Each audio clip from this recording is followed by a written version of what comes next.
सोचो एक ऐसा गांव जहां 83 गांव के लोग एक ही रात में गायब हो जाए। ना लाश मिले, ना निशान, सिर्फ रहता है तो सन्नाटा, जिसमें सिर्फ हवा की आहट और कुछ अनजानी नजर छुप के देखती है। ये कोई हॉरर कहानी नहीं, ये एक हकीकत है जो 200 साल से राजस्थान की रेत में दफन है, जहां रात में कोई रुकता नहीं और दिन में भी लोग उस जगह का नाम लेने से डरते हैं। यह है कुलधारा।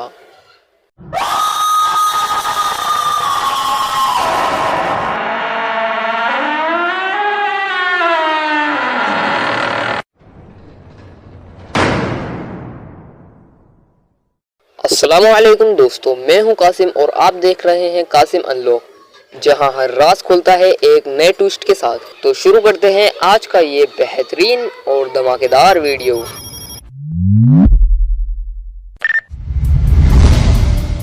दो 200 साल से यह जमीन चुप है। ना कोई बच्चा, ना कोई बूढ़ा, ना धूप में खिलती बचपन की आवाज और ना रात के खाने का धुआं, सिर्फ मिट्टी और मिट्टी के नीचे दबा हुआ एक राज।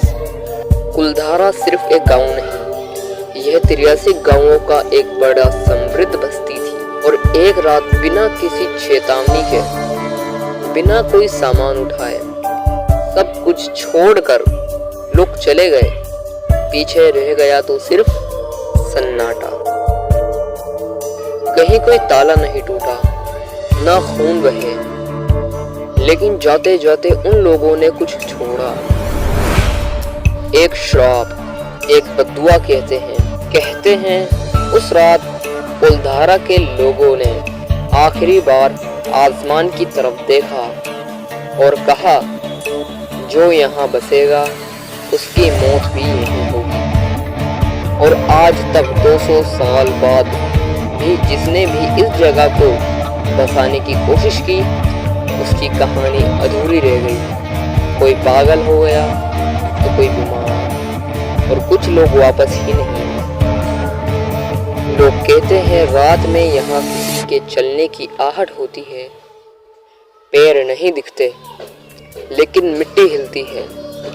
दरवाजे खुलते हैं और बिना हाथ के बंद भी हो जाते हैं। लेकिन सबसे डरावनी बात यह है, कोई नहीं जानता 83 गांव के लोग एक ही रात में गायब हो गए और दुनिया बस अंधेरों में उनकी कहानी ढूंढती रह गई। तो चलिए अब चलते हैं उसकी कहानी के अंदर।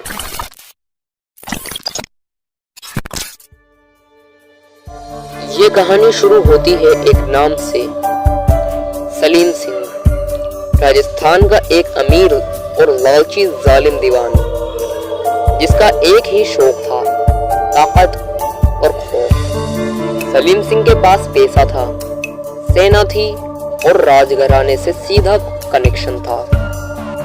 और जब उसकी नजर पड़ती थी किसी चीज पर, तो चाहे वो सोना हो या इंसान, वो उससे पाने के लिए कुछ भी कर सकता था, लिटरली कुछ भी। और फिर एक दिन उसकी नजर पड़ती है एक कुलधारा की लड़की पर, जिसका नाम पद्मावती था। सुंदरता की मिसाल। सलीम सिंह ने फैसला किया वो उस लड़की से शादी करेगा, लेकिन पद्मावती ने इनकार कर दिया। उसके पिता गांव के मुखिया ने भी सलीम को मना कर दिया। ये इंसल्ट सलीम सिंह से नहीं सह सकी। उसने धमकी दी, अगर एक हफ्ते में शादी नहीं हुई तो मैं पूरा गांव जला दूंगा और तुम सबका अंत कर दूंगा। बिना मतभेड़ के एक रात, बिना आवाज, बिना रोशनी, 83 गांव के लोग अपने घर सामान सब कुछ छोड़कर चले गए। पलीवाल ब्राह्मण समाज समझदार था, उन्होंने लड़की का मान भी बचाया और गांव को भी, लेकिन तरीका ऐसा चुना जो आज भी लोग के होश उड़ा देता है।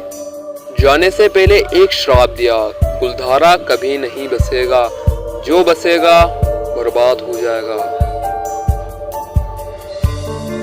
सलीम सिंह अगले दिन आया।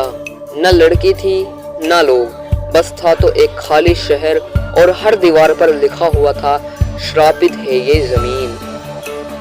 तब से लेकर आज तक कुलधारा वैसे ही पड़ा है, खोखला, सन्नाटे से भरा हुआ और राजों से भरा हुआ है। 200 साल बीत गए लेकिन कुलधारा का सन्नाटा कभी नहीं टूटा। लोग कहते हैं कहानियां सिर्फ पुरानी होती है, लेकिन राज वो हर वक्त जिंदा रहता है। कई यूट्यूबर्स, ब्लॉगर्स और पैरानॉर्मल टीम्स ने कुलधारा में कदम रखा, लेकिन बहुत कम लोग वापस पूरा सच लेकर आए। क्या कुलधारा सिर्फ एक कहानी की जगह है, या फिर वो 83 गाँव की आत्माएं जो आज भी वहाँ बिछी हुई है, जो हर आने वाले से पूछती है क्या तुम भी हमें भूल जाओगे, और शायद अगले शिखर तक इंतजार कर रहा है। तो दोस्तों, अब वक्त आ गया है कि हम कुलधारा के राज को भी अनलॉक कर दे। उन्होंने कलेक्ट वैली सलीम सिंह से बचने के लिए माइग्रेशन प्लान किया, लेकिन सवाल उठता है एक भी निशान क्यों नहीं मिला? ना घोड़े के पैर, न चूल्हे की आखिरी राख, सब इतनी सफाई से गायब हो गए जैसे हवा बन गए हो। कहते हैं सलीम सिंह की मौत की कोई पूरी रिकॉर्ड नहीं है। उसका महल अब भी जैसलमेर में खाली पड़ा है, और कुछ लोग कहते हैं कि उसकी रूह हर उस जगह भटक रही है जहां उसने जुल्म किया था। क्या कुलधारा उस जुल्म का शांत जवाब था? ये कहानी सिर्फ एक गांव की नहीं, ये एक समाज, एक लड़की के मान की है और समय की शराब की कहानी है। और जब तक उस इंसाफ का जवाब नहीं मिलता, कुलधारा शांत नहीं होगा।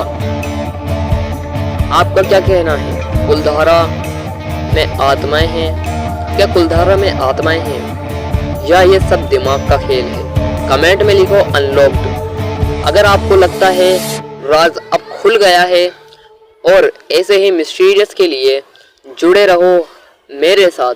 मैं हूं कासिम और ये है कासिम अनलॉक्स।